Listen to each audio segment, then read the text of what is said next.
मध्य प्रदेश के एक गांव में दो लोगों की आपसी रंजिश के चलते एक पूरे परिवार की हत्या कर दी गई। दोस्तों, आप सोच रहे होंगे कि आखिर इस बात का यूनिवर्स से क्या रिलेशन है। इसे जानने के लिए आपको देखना होगा फर्मी पैराडॉक्स को। आप जान पाएंगे कि कैसे इंसान की फितरत उसे ब्रह्मांड में मौजूद दूसरी सभ्यताओं से मिलने से रोक रही है। दोस्तों, दुनिया में सबसे तेज गति प्रकाश की है, यानी 1 सेकंड में 3 लाख किलोमीटर। लेकिन प्रकाश की स्पीड से ब्रह्मांड के एक छोर से दूसरे छोर तक जाने में हमें 93 अरब साल का समय लगेगा। हमारे ब्रह्मांड में 200 अरब गैलेक्सीज हैं। हर एक गैलेक्सी में 100 अरब तारे और ग्रह मौजूद है। ऐसे में आप में से हर कोई यह सोचेगा कि इतने बड़े ब्रह्मांड में मौजूद इन अरबों ग्रहों में लाइफ तो लबालब भरी होनी चाहिए, लाखों एलियन सभ्यता मौजूद होनी चाहिए। लेकिन सवाल यह है कि अगर इतनी ज्यादा मात्रा में लाइफ मौजूद है तो अब तक किसी एलियन सभ्यता ने हमसे कांटेक्ट क्यों नहीं किया? क्या ब्रह्मांड में सिर्फ 8 अरब लोग ही रहते हैं? यही सवाल तब उठा जब सन 1950 में न्यूयॉर्क शहर में अचानक डस्टबिन गायब होने लग जाते हैं और उसी समय कुछ यूएफओ की घटना भी देखी जाती है। न्यूयॉर्क टाइम्स में यह घटना इस तरह छपती है कि कुछ यूएफओज डस्टबिन गायब कर रहे हैं। इस घटना का यूएफओ से कोई रिलेशन तो नहीं था, लेकिन इसे लेकर American physicist Enrico Fermi, Edward Teller और हर्बर्ट यॉर्क का आपसी डिस्कशन एलियंस की तरफ चला जाता है। और एनरिको फर्मी यह पूछ बैठते हैं कि अगर इतने बड़े यूनिवर्स में एलियंस है तो आखिर बाकी सब कहां है? यानी क्या हम 8 अरब लोग अनंत ब्रह्मांड में अकेले हैं? इसी उलझन को साइंटिस्ट ने नाम दिया है फर्मी पैराडॉक्स।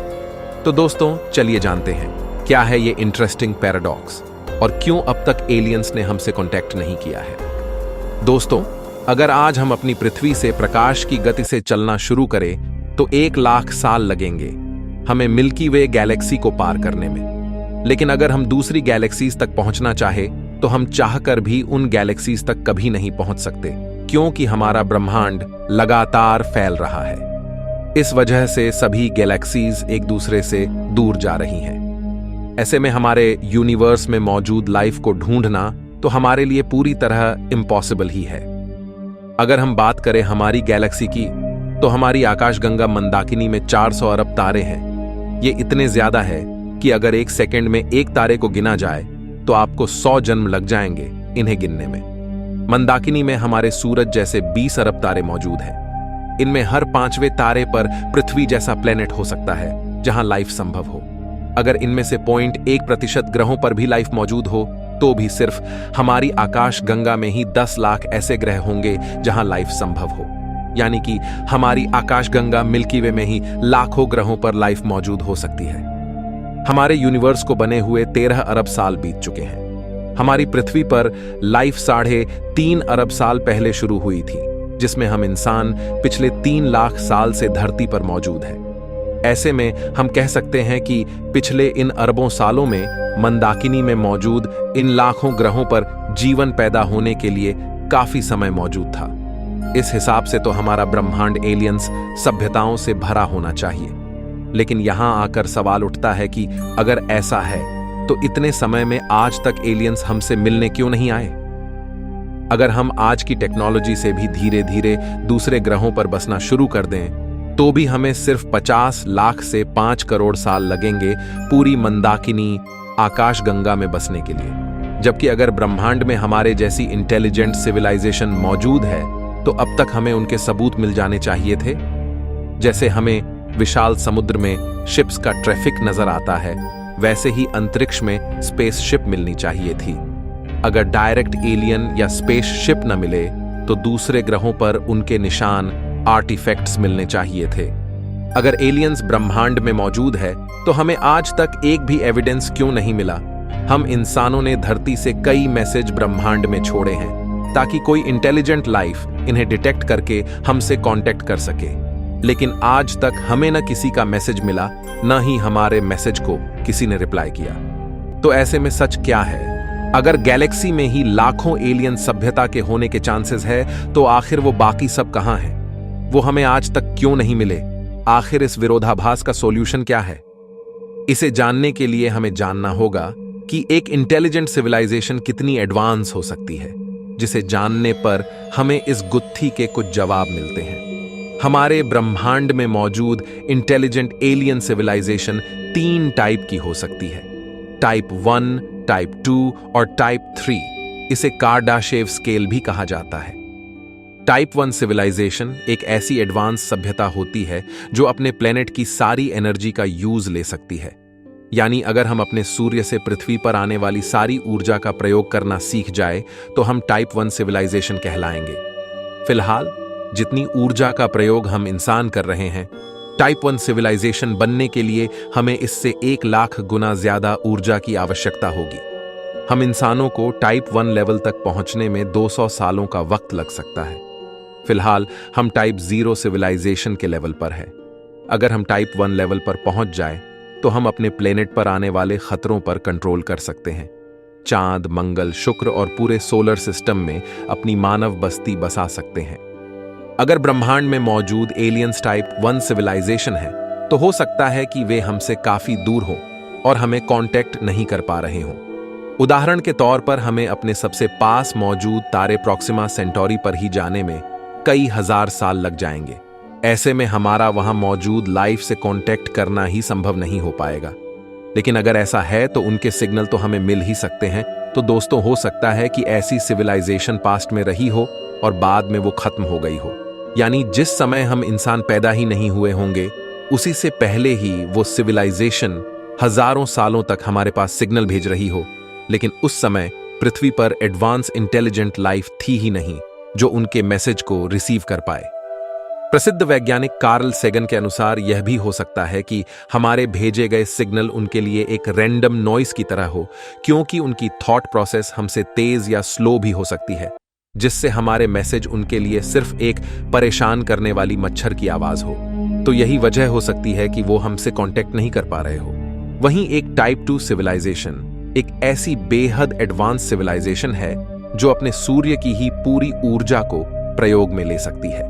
इसके लिए ऐसी सिविलाइजेशन अपने सूर्य के चारों ओर एक डायसन स्फीयर का निर्माण करेगी, जो पूरे सूर्य को कैद करके उसकी ऊर्जा को यूज लेगा। एक टाइप 2 सिविलाइजेशन इतनी ज्यादा एडवांस होगी कि हम सोच भी नहीं सकते। इनके लिए इंटरस्टेलर ट्रेवल काफी आम बात होगी। जैसे हमारे लिए गाड़ी चलाना, वैसे ही इनके आम एलियंस के लिए एक प्लेनेट से दूसरे प्लेनेट पर जाना बच्चों का खेल होगा। इनके एडवांस टेक्नोलॉजी इतनी पावरफुल होगी कि वे एक पूरे प्लेनेट को ही काफी जल्दी अपने रहने जैसा बना ले। ऐसी सिविलाइजेशन की पॉपुलेशन पूरी गैलेक्सी में आसानी से फैल सकती है। अगर गैलेक्सी में मौजूद एलियंस टाइप 2 सिविलाइजेशन है तो हो सकता है कि वे हमारी धरती को पास्ट में विजिट करने आए हों, लेकिन उस समय हम इंसान पैदा ही नहीं हुए थे या फिर उस समय लाइफ ही पैदा नहीं हुई होगी। लेकिन सवाल है कि अगर ऐसा है तो वे अब क्यों नहीं आ सकते। यहां 2 इंटरेस्टिंग पॉसिबिलिटी है कि हो सकता है कि वे ही यहां आए हों और धरती पर लाइफ का बीज उन्होंने ही बोया हो, यानी वे हमारे ही पूर्वज हो। या दूसरी पॉसिबिलिटी यह भी हो सकती है कि वे हमारे ही बीच रह रहे हों और हमें पता ही ना हो। वे यहां आए हों और यही बसकर रह गए हों। वे इतने एडवांस हो कि वो हमारे बीच खुफिया एजेंट के तौर पर रह रहे हों, या फिर वे हमें दूर से ही ऑब्जर्व कर रहे हों और हमें डिस्टर्ब नहीं करना चाहते हों और हमसे मिलने के लिए एक सही मौके की तलाश में हो। लेकिन इससे भी ज्यादा एडवांस सिविलाइजेशन होगी टाइप 3 सिविलाइजेशन, जिसके कारनामों को टाइप 2 वाले लोग भी इमेजिन नहीं कर सकते।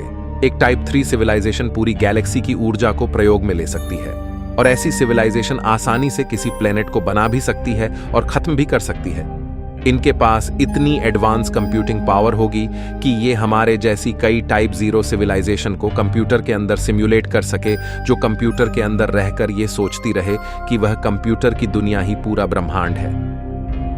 अगर ब्रह्मांड में टाइप 3 सिविलाइजेशन मौजूद है तो इसमें कई संभावनाएं हैं। हो सकता है कि पृथ्वी पर मौजूद लाइफ और हम सब उन एलियंस के किए गए एक्सपेरिमेंट्स हों।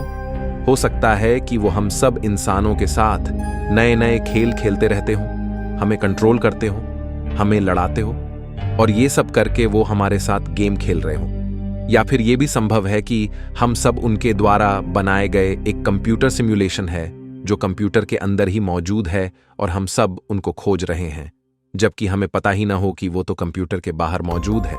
हो सकता है कि वे टाइप 1 और 2 दोनों ही सिविलाइजेशन को एक दूसरे से मिलने न देना चाहते हों। लेकिन दोस्तों, यह तो हमारे लिए थोड़ा नेगेटिव है। हो सकता है कि एलियन सिविलाइजेशन तब तक हमसे कांटेक्ट नहीं करेगी जब तक हम आपस में लड़ना बंद न कर दें और एक साथ एक दूसरे के साथ हार्मनी में रहना शुरू न कर दें। जैसे मध्य प्रदेश की घटना जो बताती है कि हम इंसान सेल्फ डिस्ट्रक्टिव है, इसलिए हो सकता है कि जब तक हम इस सेल्फ डिस्ट्रक्टिव बिहेवियर को छोड़ न दे तब तक वह एलियन सिविलाइजेशन भी नहीं चाहेगी कि हमारा सेल्फ डिस्ट्रक्टिव वायर्स उन्हें भी इन्फेक्ट न कर दें।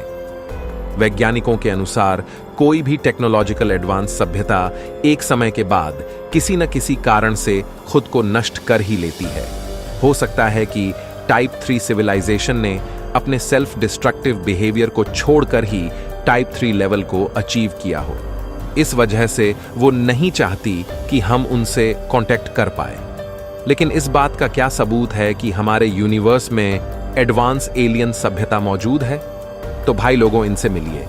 ये हैं फ्रैंक ड्रेक, जिन्होंने वो इक्वेशन ढूंढ निकाली है जिससे हम पता कर सकते हैं कि ब्रह्मांड में टोटल कितनी एडवांस सभ्यता मौजूद है। इस इक्वेशन में कई फैक्टर्स हैं जिनसे पता चल सकता है कि हमारे यूनिवर्स में कितनी एडवांस इंटेलिजेंट सभ्यताएं मौजूद हो सकती हैं। इस इक्वेशन में एक फैक्टर एल इंसान के सेल्फ डिस्ट्रक्टिव बिहेवियर को लेकर भी है, जो यह डिसाइड करेगा कि यूनिवर्स में एडवांस सभ्यताएं कितनी मौजूद है। इस एल फैक्टर का मतलब है कि कोई सभ्यता कितने समय में खुद को नष्ट कर लेती है। ड्रेक इक्वेशन के इन सारे फैक्टर्स को मिलाकर यदि कैलकुलेट किया जाए तो n की वैल्यू या 1 से कम आनी चाहिए या 1 से अधिक। दोस्तों, अगर n की वैल्यू 1 से अधिक आती है, इसका मतलब हमारी गैलेक्सी में हमारे अलावा भी आधुनिक इंटेलिजेंट सभ्यता मौजूद होगी। लेकिन अगर n की वैल्यू 1 से कम आती है तो इसका मतलब है ब्रह्मांड में लाइफ सिर्फ पृथ्वी पर ही है और पूरे ब्रह्मांड में सन्नाटा मौजूद है। पृथ्वी के अलावा कहीं भी लाइफ नहीं है। दोस्तों, इस इक्वेशन के रिजल्ट के अनुसार या तो हम अकेले हैं या हमारे अलावा भी यूनिवर्स में लाइफ मौजूद है। आर्थर सी क्लार्क के अनुसार ये दोनों ही सिचुएशन इक्वली डरावनी है। लेकिन दोस्तों, चाहे हम अकेले हों या नहीं, क्या आपको नहीं लगता है कि पृथ्वी पर लाइफ को प्रिजर्व करना चाहिए? हमें अपने सेल्फ डिस्ट्रक्टिव बिहेवियर को ठीक करना चाहिए, क्योंकि अगर हम ब्रह्मांड में अकेले हैं और अगर हमारी सिविलाइजेशन इस सेल्फ डिस्ट्रक्टिव बिहेवियर की वजह से खत्म हो गई तो पूरा ब्रह्मांड लाइफ से शून्य हो जाएगा। ब्रह्मांड में जलने वाली लाइफ की एक रोशनी, एक उम्मीद की किरण भी खत्म हो जाएगी, जैसे इतिहास में कई सभ्यताएं नष्ट हो गई। तो दोस्तों, आपको क्या लगता है? अगर एलियंस है तो वे हमें कांटेक्ट क्यों नहीं कर रहे? और अगर नहीं है तो क्या पूरे ब्रह्मांड पर हमारा अधिकार है? कमेंट में जरूर बताइए। मैं मिलता हूं आपसे किसी अगले वीडियो में। तब तक के लिए ब्रह्मांड में घूमते रहिए।